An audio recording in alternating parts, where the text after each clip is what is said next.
Halo, nama gue Syafiq Mahrus, and say hi for me.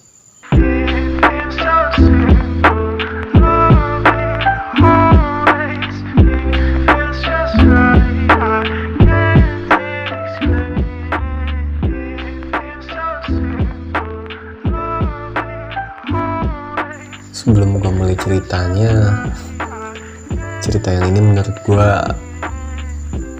beda. Bukan beda cerita, bukan apa sih maksud gua, bukan isi ceritanya yang beda, tapi cara ngirim ceritanya ke gua tuh pakai tulisan tangan gitu. Aduh, gua yakin cerita ini bakalan spesial deh buat seseorang. Ya, tanpa berlama-lama, tanpa 7 tambah 3 hasilnya 10, kita mulai aja lah. Halo, aku mau bercerita tentang kamu. Kamu adalah sosok terindah yang aku temukan di tahun 2020. Ya, meskipun kamu bukan cinta pertama aku, tapi kamu yang paling berkesan saat itu.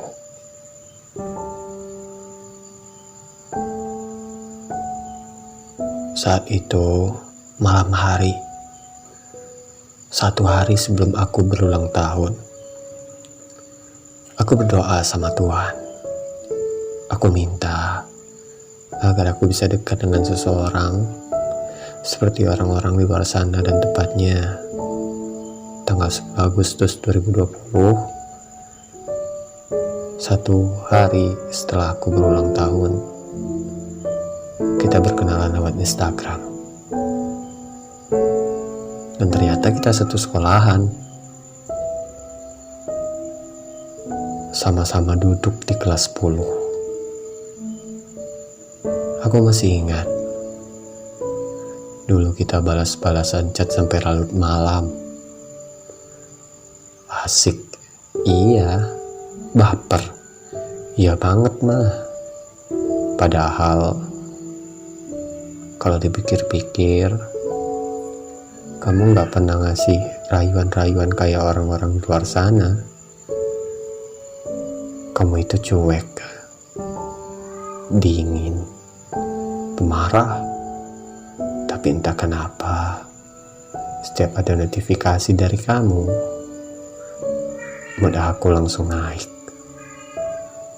Langsung senyum-senyum sendiri gak jelas.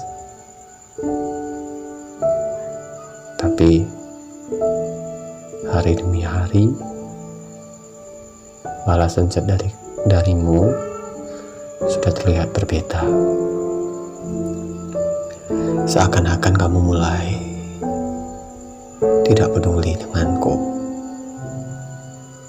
Aku kangen kamu yang dulu.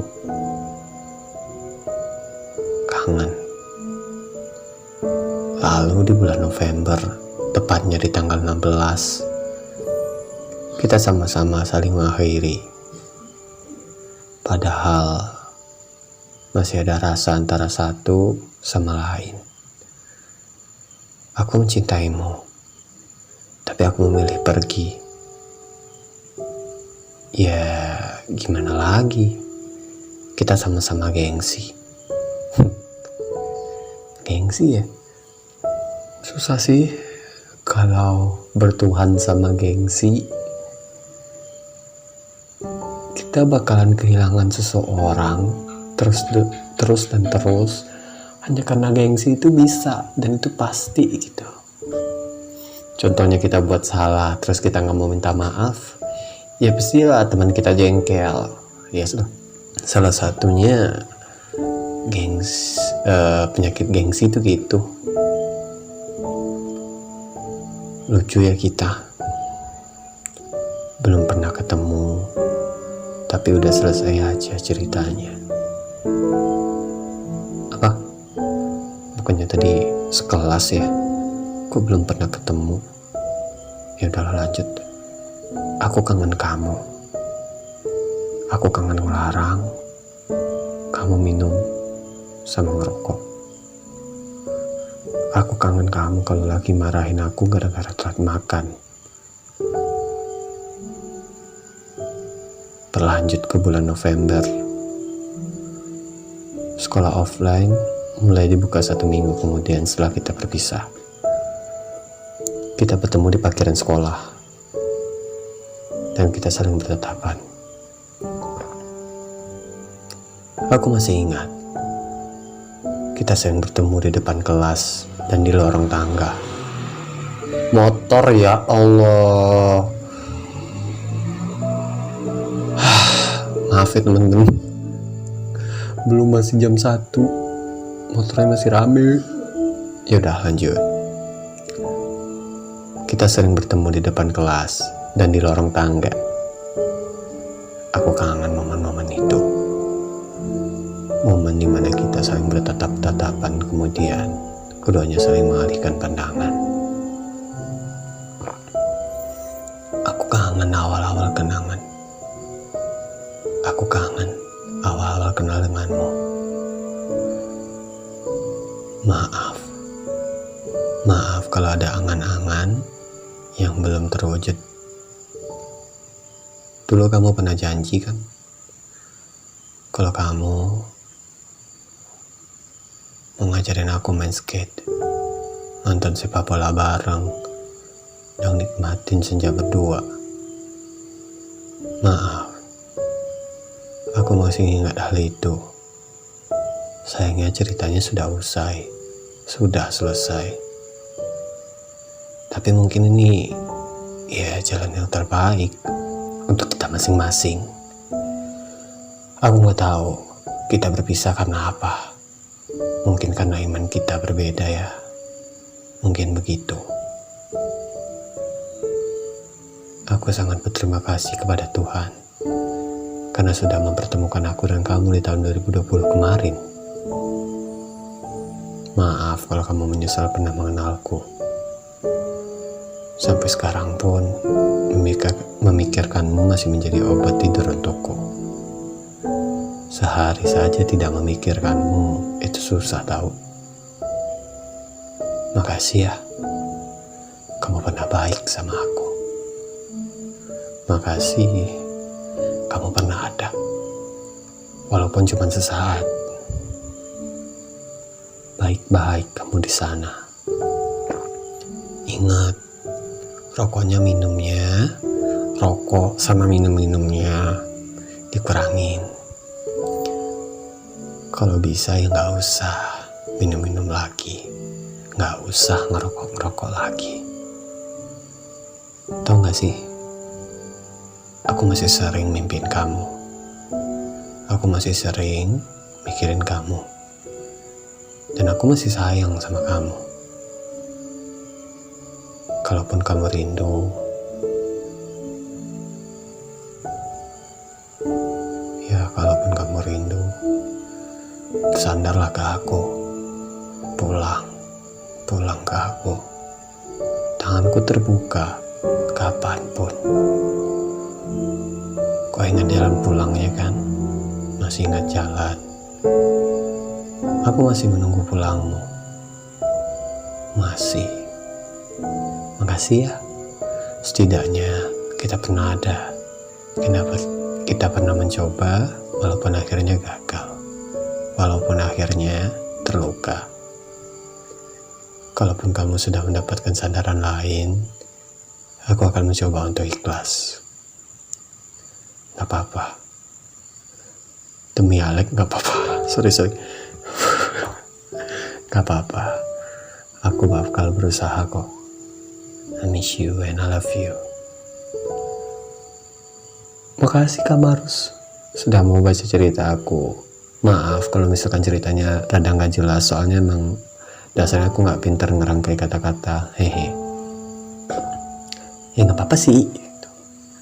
Gue bisa lah ngertiin kalau itu. Ya aku juga, kata-kata gue juga sering typo, malahan gak jelas kayak hidup gitu. Ya kayak hidup gue.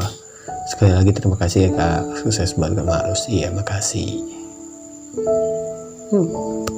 Soal mencintai yang harus pisah tapi entah karena apa. pernah gak sih kayak nggak perlu kisah lama deh, cuman ketemu doang, motor lagi, ya Allah,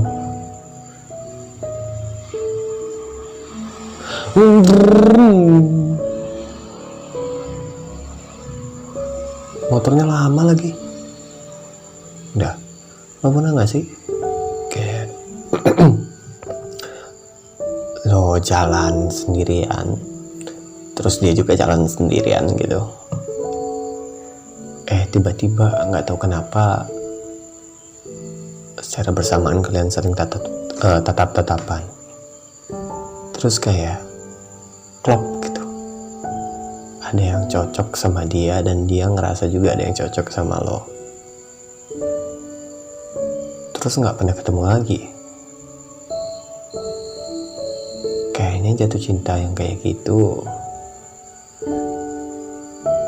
kalau misalnya ketemu lagi mungkin bakalan langgeng kali ya. Karena menurut gua kalau cinta yang kayak gitu tuh, menurut gua jatuh cinta tuh bukan dicari tapi ditemuin gitu. Kayak kita ketemu sesuatu, tahu-taunya kita suka. Jadi gua pikir pasti emang kalau gue nemu barang itu pasti ya gue butuh gitu, pasti yang gue nggak niat apa-apa buat cari itu, tapi ketemu sama itu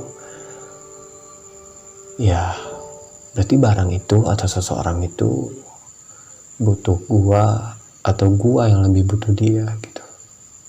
Gue mikir gitu sih kalau soal cinta nggak dicari tapi ditemuin. Apalagi cinta yang kayak gini, yang buat kita pisah tuh bukan karena konflik yang besar atau ada masalah apa, tapi perpisahan yang paling sakit tuh kita nggak tahu kenapa kita pisah. Kalau misalnya kita diselingkuhin, ya jelas kita selingkuhin ya sakit, tapi itu tahu gitu kita kenapa harus pisah. Tapi kalau kayak gini enggak tahu kenapa makin hari makin hambar, makin tawar, terus pisah tiba-tiba. Padahal rasanya masih ada, cuman tutup doang. Dan selama yang gue pikir I love you but I'm letting go, ya gak sih, judulnya pas gak sih kayak gitu, ngangenin masa lalu yang gak mungkin datang lagi di masa depan. Ya mungkin, tapi beda rasanya. Makanya ada orang yang bilang kalau seseorang itu pergi, ya rasanya seseorang itu pergi, ya semuanya juga bakalan pergi gitu. Kita nggak bisa nemuin dia di orang lain, ya emang karena nggak mungkin